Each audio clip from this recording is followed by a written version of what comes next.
میرے رضا پیارے رضا، میرے رضا پیارے رضا، ملک کے سخن کی شاہی تم کو رضا مسلم، جس سمت آ گئے ہو سکے بٹھا دیے ہیں۔ الحمدللہ رب العالمین والصلاة والسلام علی سید المرسلین، اما بعد فاعوذ باللہ من الشیطان الرجیم، بسم اللہ الرحمن الرحیم۔ الصلاة والسلام علیکہ یا رسول اللہ وعلی آلک واصحابک یا حبیب اللہ، الصلاة والسلام علیکہ یا نبی اللہ وعلی آلک واصحابک یا نور اللہ۔ مدنی چینل کے ناظرین، مدنی چینل کا پروگرام ہے کلم رضا کے شاہکار۔ اللہ رب العزت نے اپنے نبی ذیشان صلی اللہ تعالی علیہ وسلم کو جب پیدا فرمایا تو آپ کے نور سے ہی ساری چیزوں کو پیدا فرمایا۔ اس کائنات کی گویا کہ اصل یہ نبی پاک علیہ السلام ہیں۔ سب سے پہلے نور مصطفیٰ کی تخلیق کی گئی اور پھر نور مصطفیٰ سے ساری کائنات کی چیزوں کو بنایا گیا۔ یہ وہ حقیقت ہے جس کو نبی اعظم صلی اللہ تعالی علیہ وسلم نے بذات خود بیان فرمایا ہے، اور جس حدیث پاک میں اس ڈیٹیل کو بیان کیا گیا اس کو حدیث کی دنیا میں حدیث نور کے نام سے یاد کیا جاتا ہے۔ اور یہ اسلامی عقیدہ بھی ہے، اسلامی نظریہ بھی ہے کہ اللہ تعالیٰ نے محبوب علیہ السلام کو نور بنایا ہے، اگرچہ آپ بشری یعنی انسانی صورت میں تشریف لائے ہیں۔ آپ نوری بشر ہیں، آپ بشر بھی ہیں اور نور بھی ہیں۔ اگر بشر ہونے کے اعتبار سے دیکھا جائے تو ایک عام بشر نہیں بلکہ آپ افضل البشر، خیر البشر اور سید البشر ہے۔ لیکن جب نورانیت مصطفیٰ کی بات ہو تو پھر فرشتوں، اور پھر فرشتوں میں بھی جو جبریل امین ہیں، جو سید الملائکہ ہیں، ان کی نورانیت بھی نبی پاک علیہ السلام کی نورانیت کا مقابلہ نہیں کر سکتی۔ معراج کے واقعات کو بھی دیکھا جائے جہاں نور مصطفیٰ کی اور نورانیت مصطفیٰ کی جلوہ گری ہے، اور عام حالات میں بھی دیکھا جائے تو درجنوں احادیث ایسی موجود ہیں جو نبی اعظم صلی اللہ تعالی علیہ وسلم کے نور حسی اور نور مانوی ہونے پر دلالت کرتی ہیں۔ یعنی مانوی اعتبار سے بھی، ہدایت دینے کے اعتبار سے بھی، اللہ کی راہ دکھانے کے اعتبار سے بھی سرکار علیہ السلام نور ہیں، اور جسمانی اعتبار سے بھی اپنے بدن کے مقدس حصوں کی چمک دمک اور ان کی برکت کے اعتبار سے بھی آپ نور علی نور ہیں۔ صرف آپ ہی نہیں بلکہ آپ کے صدقے میں آپ کی آل بھی نورانی ہے۔ اعلیٰ حضرت امام علیہ سنت قصیدہ نور میں فرماتے ہیں کہ تیری نسل پاک میں ہے بچہ بچہ نور کا، تو ہے عین نور تیرا سب گھرانہ نور کا۔ نورانیت مصطفیٰ کو اعلیٰ حضرت امام علیہ سنت نے قصیدہ نور میں بڑے شاندار پیرائے میں بیان کیا ہے۔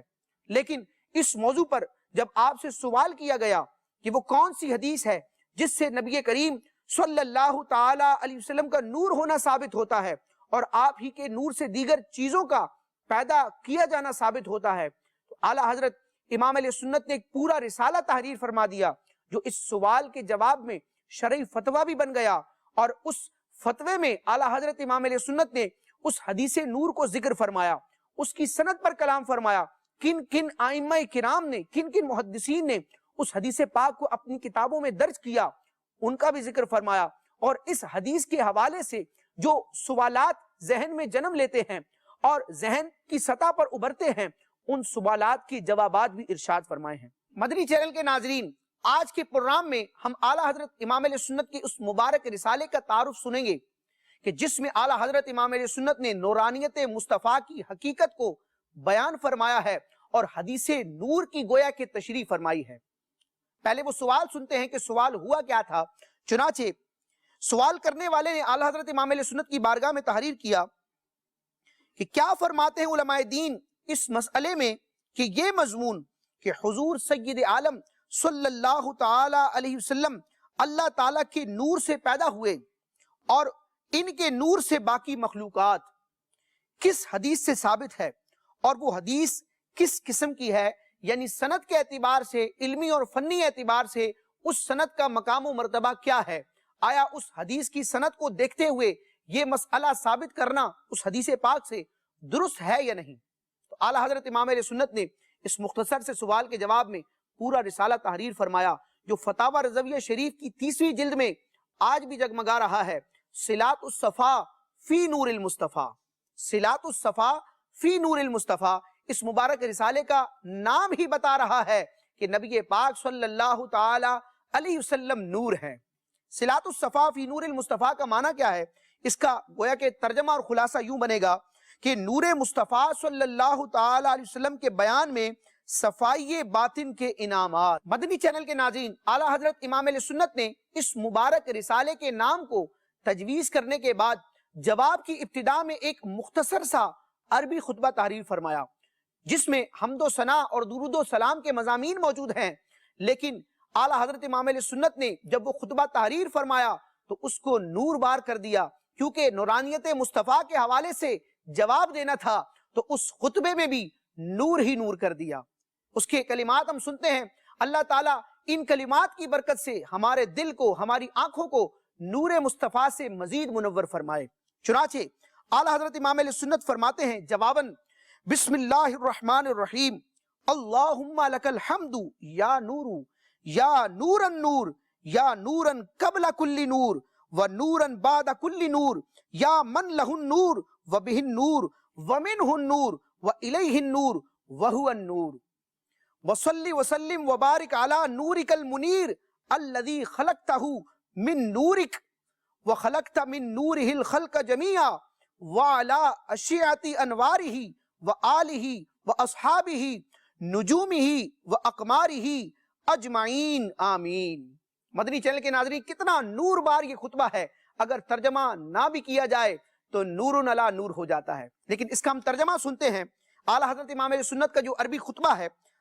خطبے کا ترجمہ یہ ہے، اے اللہ تمام تعریفیں تیرے لیے ہیں، اے نور کے نور،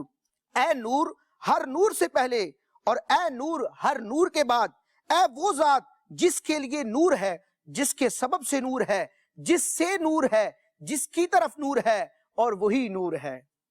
درود و سلام اور برکت نازل فرما اپنے نور پر جو روشن کرنے والا ہے، جس کو تو نے اپنے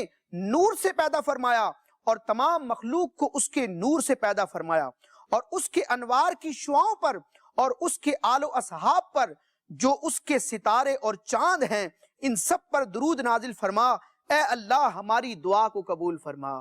سبحان اللہ۔ اعلیٰ حضرت امام علیہ سنت کے اس نورانی خطبے کو پڑھ کر دل باغ باغ ہو جاتا ہے، آنکھیں نور مصطفیٰ سے مزید منور ہو جاتی ہیں۔ اعلیٰ حضرت امام علیہ سنت نے اس نورانی خطبے کو تحریر کرنے کے بعد حدیث نور کو نقل فرمایا، اور حدیث نور کو جس محدث نے اپنی کتاب میں روایت کیا ہے، اس کا تعارف کچھ یوں بیان کیا ہے کہ وہ شخصیت کوئی عام شخصیت نہیں، وہ کوئی عام محدث نہیں، بلکہ وہ امام مالک کے شاگرد ہیں، امام احمد بن حنبل کے استاد ہیں، امام بخاری اور امام مسلم کے استاد الاستاد ہیں، حافظ الحدیث ہیں۔ وہ کون ہیں؟ حضرت امام عبد الرزاق ابو بکر بن حمام رحمت اللہ تعالی علیہ ہیں، جنہوں نے اپنی کتاب مصنف، جو آپ کی حدیث کے موضوع پر کتاب ہے، مصنف عبد الرزاق، اس میں آپ نے حدیث نور ذکر کی ہے کہ حضرت جابر بن عبداللہ انصاری رضی اللہ تعالی عنہ نے بارگاہ رسالت میں عرض کی، یا رسول اللہ بی ابی انت و امی، اے اللہ کے رسول میرے ماں باپ آپ پر قربان ہوں، اخبرنی عن اول شیء خلقہ اللہ تعالی قبل الاشیاء، یعنی یا رسول اللہ مجھے بتائیے کہ سب سے پہلے اللہ تعالی نے کیا چیز بنائی، سب چیزوں کی تخلیق سے پہلے کس چیز کو خلق فرمایا؟ تو نبی اعظم صلی اللہ تعالی علیہ وسلم نے جواب ارشاد فرمایا، قال، آپ نے ارشاد فرمایا، یا جابر، اے جابر، ان اللہ تعالی قد خلق قبل الاشیاء نور نبی کا من نورہ، اس کا ترجمہ ہے کہ اے جابر، بے شک بالیقین اللہ تعالیٰ نے تمام مخلوقات سے پہلے تیرے نبی کا نور اپنے نور سے پیدا فرمایا ہے۔ پھر سرکار علیہ السلام نے آگے اس نور کے مراحل کو ذکر فرمایا۔ آپ نے ارشاد فرمایا، وہ نور قدرت الہی سے جہاں خدا نے چاہا دورہ کرتا رہا، اس وقت لوح و قلم، جنت و دوزخ، فرشتے، آسمان و زمین، سورج و چاند، جن اور آدمی کچھ نہ تھا، یعنی کوئی مخلوق نہ تھی۔ پھر جب اللہ تعالیٰ نے مخلوق کو پیدا کرنا چاہا، اس نور کے یعنی نور مصطفیٰ کے 4 حصے فرمائے، پہلے سے قلم، دوسرے سے لوح، تیسرے سے عرش بنایا اور چوتھے حصے کے مزید 4 حصے فرمائے۔ پہلے سے فرشتگان حامل عرش یعنی عرش کو اٹھانے والے فرشتوں کو پیدا کیا، دوسرے حصے سے کرسی کو پیدا کیا، تیسرے سے باقی یعنی دیگر فرشتوں کو پیدا کیا۔ پھر چوتھے حصے کے پھر 4 حصے فرمائے، پہلے سے آسمان، دوسرے سے زمینیں، تیسرے سے بہشت و دوزخ یعنی جنت و دوزخ، اور پھر چوتھے حصے کے مزید 4 حصے فرمائے۔ یہ آگے ایک طویل حدیث پاک ہے۔ اس حدیث پاک سے نبی پاک علیہ السلام کی نورانیت کا مسئلہ بالکل واضح طور پر ثابت ہوتا ہے۔ مدنی چینل کے ناظرین، اس حدیث پاک کو روایت کرنے کے بعد پھر اعلیٰ حضرت امام اہل سنت نے چند ان ائمہ کرام کے نام ذکر کیے جنہوں نے اپنی کتابوں میں اس حدیث کو ذکر کیا ہے۔ مثال کے طور پر اس حدیث نور کو حضرت امام بیہقی نے دلائل النبوہ میں ذکر کیا، امام قسطلانی نے المواہب اللدنیہ میں ذکر کیا، علامہ زرقانی نے شرح مواہب میں اس کو ذکر کیا، شیخ محقق شاہ عبدالحق محدث دہلوی رحمۃ اللہ تعالی علیہ نے مدارج النبوہ میں اس کو ذکر کیا، امام ابن حجر مکی، امام فاسی وغیرہ بڑے بڑے ائمہ اور محدثین نے اپنی اپنی کتابوں میں اس حدیث پاک کو ذکر کیا ہے۔ پھر اعلیٰ حضرت امام اہل سنت نے اس حدیث کی سند کی حیثیت پر کلام فرمایا کہ یہ وہ شاندار حدیث پاک ہے جس کو امت کے بڑے بڑے اکابرین نے، اولیاء نے، محدثین نے اور ائمہ کرام نے لیا ہے، اور اس طرح اس حدیث کو تلقی بالقبول کا درجہ حاصل ہے۔ اور تلقی بالقبول وہ مقام و مرتبہ ہوتا ہے کہ اس کے بعد یعنی ساری امت کے علماء نے اس حدیث کو قبول کیا ہے، ساری امت کے اس حدیث کو قبول کرنے کے بعد، اس حدیث کی سند کو تلقی بالقبول کا درجہ حاصل ہونے کے بعد، اب اس کی سند میں اگر کمزوری بھی ہو تب بھی کوئی مذائقہ نہیں، کوئی حرج نہیں، لیکن سند کے اعتبار سے دیکھا جائے تو یہ حدیث ضعیف نہیں ہے۔ چنانچہ اعلیٰ حضرت امام علیہ سنت اس حدیث کی سند کے بارے میں فرماتے ہیں کہ بالجملہ وہ یعنی کہ اس حدیث کی سند تلقی امت بالقبول کا منصب جلیل پائے ہوئے ہے، تو بلا شبہ حدیث حسن، صالح، مقبول اور معتمد ہے۔ آگے فرماتے ہیں تلقی علماء بالقبول وہ شے عظیم ہے جس کے بعد ملاحظہ سند یعنی سند کو دیکھنے کی حاجت نہیں رہتی، بلکہ سند ضعیف بھی ہو جب بھی حرج نہیں کرتی۔ اس کے بعد اعلیٰ حضرت امام اہل سنت نے چند محدثین کرام کے اور چند علماء کرام کے اقوال کو ذکر کیا۔ چنانچہ اعلیٰ حضرت امام اہل سنت نے عارف باللہ حضرت امام عبد الغنی نابلوسی رحمۃ اللہ تعالی علیہ کا قول ذکر فرمایا ہے، جو کہ آپ کی کتاب الحدیقۃ الندیہ میں موجود ہے۔ چنانچہ امام عبد الغنی نابلوسی رحمۃ اللہ تعالی علیہ فرماتے ہیں قد خلق کل شیء من نورہ صلی اللہ تعالی علیہ وسلم کما ورد بہ الحدیث الصحیح، یعنی بے شک ہر چیز نبی صلی اللہ تعالی علیہ وسلم کے نور سے بنی جیسا کہ حدیث صحیح اس معنی پر وارد ہوئی ہے۔ پھر اعلیٰ حضرت امام علیہ سنت نے اس بات کا بیان فرمایا کہ اللہ تعالیٰ نے اپنے نور سے اپنے محبوب کے نور کو پیدا فرمایا۔ اب نور مصطفیٰ کی جو نور خدا سے تخلیق ہے، اس کی کیفیت کیا ہے، اس کی حقیقت کیا ہے؟ اعلیٰ حضرت امام علیہ سنت نے بیان فرمایا، آپ کے کلام کا خلاصہ ہے کہ اس کی کیفیت اور اس کی حقیقت متشابہات سے ہے، جس کو لفظوں میں بیان نہیں کیا جا سکتا، لیکن آیات میں اور احادیث مبارکہ میں اور تفاسیر میں علماء کرام نے جو معانی ذکر کیے ہیں، ان کے مطابق یہی ثابت ہوتا ہے کہ اللہ تعالیٰ نے اپنے محبوب کو اپنے نور ذاتی سے پیدا فرمایا ہے۔ پھر چونکہ نور سے متعلق ہی رسالہ تھا، تو اعلیٰ حضرت امام علیہ سنت نے نور کی تعریف بیان کی کہ نور کس شے کا نام ہے۔ چنانچہ اعلیٰ حضرت امام علیہ سنت نور کے معنی بیان کرتے ہوئے تحریر فرماتے ہیں کہ نور عرف عامہ میں ایک کیفیت ہے، یعنی نور ایک کیفیت کا نام ہے کہ نگاہ پہلے اسے ادراک کرتی ہے، انسان کی نگاہ پہلے اسے دیکھتی ہے، اس کیفیت کا مشاہدہ کرتی ہے، اور اس کے واسطے سے، اس کے ذریعے سے دوسری اشیاء دیدنی کو، یعنی اس نور کو دیکھنے کے بعد دوسری دیکھی جانے والی چیزوں کو انسان کی نگاہ دیکھتی ہے۔ پھر اعلیٰ حضرت فرماتے ہیں اور حق یہ کہ نور اس سے اجلا ہے کہ اس کی تعریف کی جائے، یعنی اگرچہ علماء کرام نے نور کے معنی بیان کیے ہیں، اس کی ڈیفینیشن بیان کی ہے، لیکن نور ایسی اعلیٰ شے ہے جس کی تعریف کرنا ممکن نہیں، یہ تعریف سے بے نیاز ہے۔ لیکن پھر اعلیٰ حضرت امام علیہ سنت نے وہ تعریف بیان کی جو محققین کے نزدیک مستند ہے کہ نور کس شے کا نام ہے۔ چنانچہ اعلیٰ حضرت امام علیہ سنت گفتگو کرنے کے بعد فرماتے ہیں کہ محققین کے نزدیک، اہل تحقیق علماء کے نزدیک، نور وہ کہ خود ظاہر ہو اور دوسروں کا مظہر، یعنی نور وہ شے ہے جو خود ظاہر ہوتی ہے، خود واضح ہوتی ہے اور دوسری چیزوں کو واضح کرنے والی ہوتی ہے، دوسری چیزوں کو ظاہر کرنے والی ہوتی ہے۔ پھر اعلیٰ حضرت امام علیہ سنت نے اس حدیث کے حوالے سے چند علماء کرام کے اقوال ذکر کیے۔ تو یوں یہ رسالہ مجموعی طور پر ایک شرعی مسئلے کا جواب بھی ہے اور حدیث نور کی گویا کے تشریح پر مشتمل ایک حدیث کی کتاب بھی ہے۔ یہ اعلیٰ حضرت امام علیہ سنت کا کمال ہے کہ جب شرعی مسئلے کا جواب دیتے ہیں اور شرعی مسئلے کا دار و مدار اگر حدیث رسول پر ہو تو اعلیٰ حضرت امام علیہ سنت اس حدیث کو درج کرنے کے بعد اس کے معنی کو بیان کرتے ہیں، اس کی ایکسپلینیشن کرتے ہیں اور اس کو اتنا نکھار کر پیش کرتے ہیں کہ شرعی مسئلہ بھی واضح ہو جاتا ہے اور اس حدیث کی شرعی نقطہ نظر سے اور حدیث کے اصولوں کے اعتبار سے پوری تشریح ہو جاتی ہے۔ مدنی چینل کے ناظرین، اعلیٰ حضرت امام علیہ سنت ایک مفتی ہونے کے ساتھ ساتھ اس امت کے بہت بڑے مصلح بھی ہیں، اصلاح فرمانے والے بھی ہیں، آپ پیر و مرشد بھی ہیں۔ آپ کا یہ مبارک انداز ہے جو بعد میں آنے والے علماء اور مفتیان کرام کے لیے بھی لائق تقلید ہے کہ اعلیٰ حضرت امام علیہ سنت سے جب کسی شرعی مسئلے کے متعلق سوال کیا جاتا اور اس سوال کرنے میں اگر سائل نے کوئی شرعی غلطی کی ہوتی یا کوئی ایسی بات کہی ہوتی جو مناسب نہیں ہے، شرعی تقاضوں کے مطابق نہیں ہے، شریعت کے مزاج کے مطابق نہیں ہے، تو اعلیٰ حضرت امام علیہ سنت اس شرعی مسئلے کا جواب بھی ارشاد فرماتے اور اس سوال کی عبارت میں، متن میں اگر کوئی شرعی گرفت والا مقام ہوتا، کوئی ایسی بات ہوتی جس پر شرعی رہنمائی ضروری ہو تو اعلیٰ حضرت امام علیہ سنت اس کو بھی بیان فرماتے ہیں۔ یعنی پوچھنے والے نے تو اپنا مسئلہ پوچھا تھا لیکن اس مسئلہ پوچھنے میں جو شرعی غلطی کی، جو الفاظ مناسب استعمال نہ کیے، شرعی اعتبار سے کوئی غلطی کر گیا تو اعلیٰ حضرت امام علیہ سنت اس غلطی کا ازالہ بھی فرماتے ہیں، بڑے احسن اور پیارے انداز میں اس کی طرف توجہ بھی دلاتے ہیں، اس کا شرعی حکم بھی بیان کرتے ہیں اور پوچھے گئے مسئلے کا جواب بھی دیتے ہیں۔ مدنی چینل کے ناظرین، اس مبارک رسالے میں ضمناً چند سوالات تھے۔ ان سوالات میں جب نبی پاک صلی اللہ تعالی علیہ وسلم کا نام نامی سائل نے یعنی سوال کرنے والے نے لکھا تو ساتھ میں نبی پاک صلی اللہ تعالی علیہ وسلم کے نام کے ساتھ درود نہ لکھا،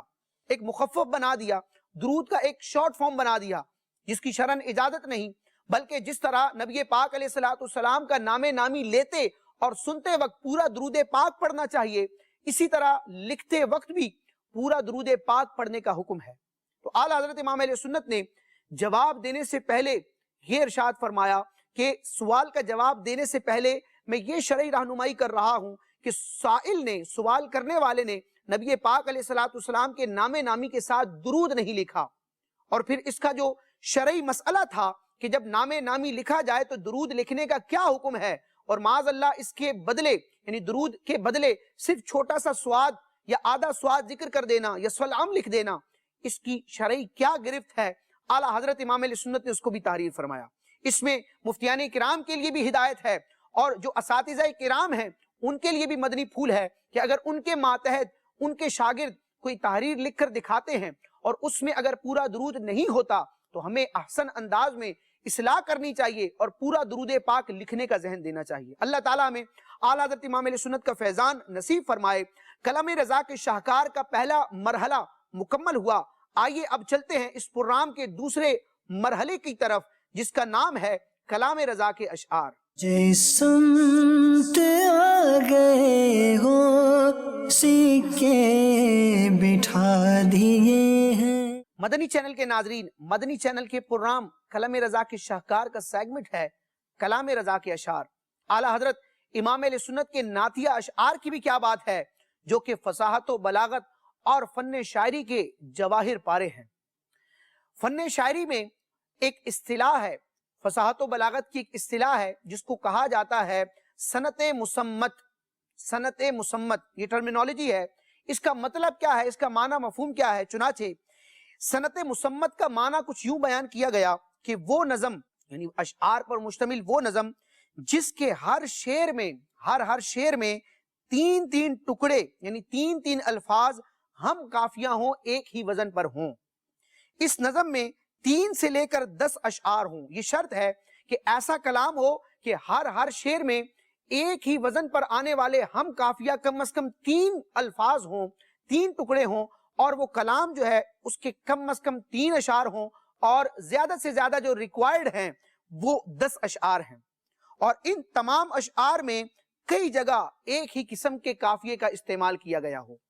اعلیٰ حضرت امام اہل سنت کے نعتیہ دیوان کو دیکھتے ہیں تو ایک نہیں متعدد کلام ایسے ملیں گے جو سنت مسمت کی ایک اعلیٰ مثال ہے۔ یعنی